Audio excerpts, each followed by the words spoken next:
1 कोटीपेक्षा जास्त माझ्या लाडक्या बहिणींच्या खात्यात 2 महिन्याचे 3-3 हजार रुपये जमा झालेत। तुमच्या खात्यात पैसे जमा झालेत का?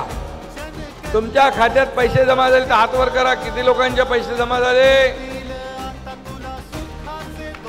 अरे वा, भरपूर लोकांच्या खात्यात पैसे जमा झाले, पण काही लोकांचे हात खाली आहेत। त्यांचे देखील खात्यामध्ये पैसे जमा होणार म्हणजे होणार।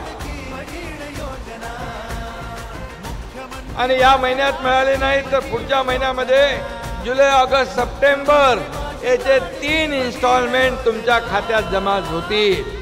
अशा प्रकारची तजवीज सरकारने केलेला आहे। आणि म्हणून 3,000च्या जागेवर 4,500 रुपये तुमच्या खात्यात जमा होतील। हा तुमच्या हक्काचा भाऊ याचा शब्द आहे।